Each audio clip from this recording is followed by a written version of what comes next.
Welcome to Mars. So, thankfully, you made these changes. Along the way, um, there had to be some kind of love or affinity for music. What's your earliest memory of falling in love with music? My brother used to be one of the Fat Boys. I can remember when the Boys first video came out, and I came home. This is what made me fall in love. I come home. I'm real little. I'm like I think maybe like 7 or 8 years old. I'm young. You know what I'm saying? Before my brother passed, and me and my mom walk in the house. When we walk in the house, he like, yo, look at this, look at these dudes, look at these dudes, look woo woo. He was so pumped up, you know what I'm saying? And he had us sit down and we watched the video, and excuse me, and it was the Fat Boys, and they started going, I was stuck after that. I thought I could rap after that. So the Fat Boys is what got you. My brother really his excitement. So it wasn't NWA, fuck the police. Mm-hmm. It wasn't no Too Short pimping. It was the Fat Boys. Fat Boys, man. That was the first thing I ever seen. Yeah, there you go. There you go. And you got some family in music, right? Mm-hmm. Talk about your family in music. I got Eddie Projects, aka Eddie Penthouse.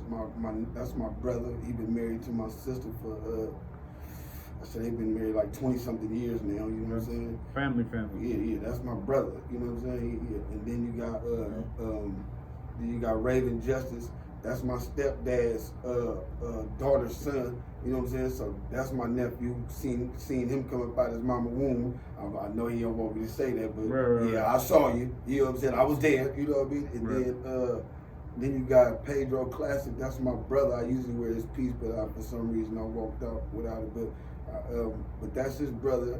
That's his son, and that's my mama's son. That's my big brother who I idolized. Yeah. And who else?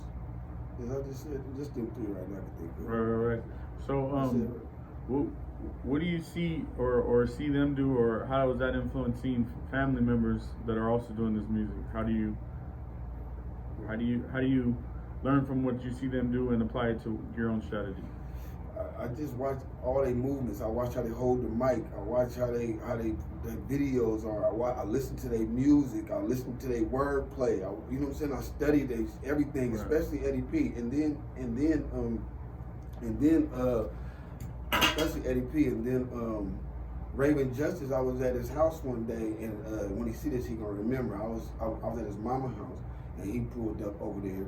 And we were sitting at a table, and he was telling us, he was like, you know, this before I started rapping, actually doing it. He was like, man, he had a bunch of people. He's like, man, you never know if you like it or not. Won't you just try rapping? Y'all just try. Y'all sitting right here, we rapping because we was rapping at the table and doing our little song. He was like, just try it, man. He influenced us all to, you know, to go ahead. Encouragement. Yeah. After he did that, I went and bought me a studio and all that, started recording and doing that. He don't even know that yet. I don't even think he know that yet. But he really the one reason why I just said, all right, let me do it. Because he told me, man, go ahead and do it. All right. So your family's been a positive influence either by visualizing and learning from them or actually speaking to them in person. Yeah. You kind of mentioned it that when he said this, you weren't doing music. So how long ago did you actually start doing music? When I was, I'm going to say like a year and a half, almost 2 years ago is when I actually started recording and taking it serious. Yeah, started, you know what I'm saying, taking it a little serious. So why the late start? Honestly, I was in and out of jail my whole life, and I didn't really have no confidence. And, you know what I'm saying? I had no money. I was in and out of jail. I had no confidence. You know what I'm saying? So, I mean, as soon as I got a little money together, you know, and I'm a little older now, so my confidence is at its all-time high. So. What was it about 2 years ago that made you want to start taking it serious? I'm gonna die one day, and when I get 60 years old, 65 years old, I definitely don't want to be the type of person to be like, dang, I wish I would have tried it, man. At least I tried it. You know what I'm saying? Okay, so because of the fact that you love music so much, and you thought about trying it, and you just never had, one day you were like, I'm actually just gonna do it. Yeah, or I'm gonna regret it. And you wouldn't be able to live with yourself having a regret like that. No. Have you found a struggle or any brick walls that you run up against having a disconnect with the younger crowd or the younger artists or the younger demographic? Because, you know, music is a young man's game. Yeah, of course. When I run into some young, of course, it's a few young people that probably ain't gonna dig my music. You know what I'm saying? But Right. for the most part, we're gonna keep it real. I ain't really been getting too many bad reviews. Like, you know what I'm saying? Like, all the reviews I've been getting from people is, you sound like you from down south. You don't sound like no That's baby. not a bad review. But that's the only reviews I've been Right. getting. Yeah. That's it.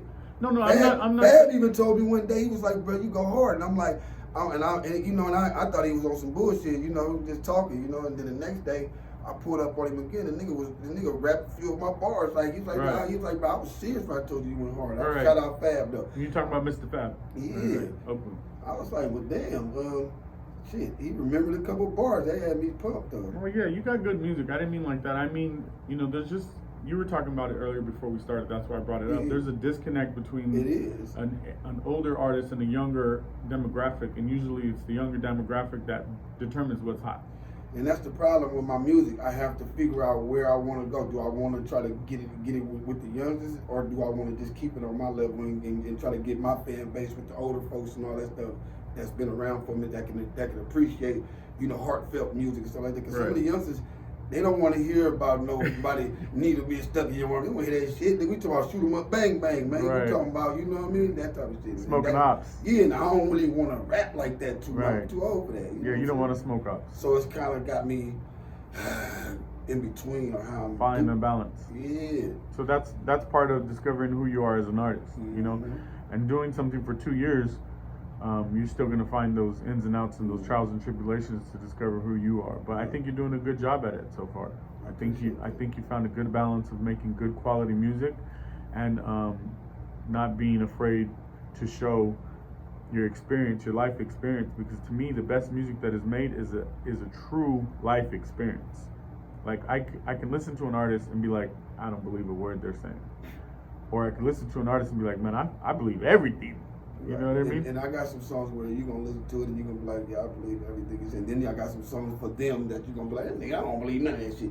I got some both of them songs. Right. But I try to do that for them and then try to have some for them. Yeah. So I be going back and forth with my music. So that's why you hear some drill shit and then you hear some I love you, baby, I love you type shit. You know Right. Just being diversified, just being able to show the depth that you could go to make quality music. It doesn't have to just be one lane. Go in that lane a little bit.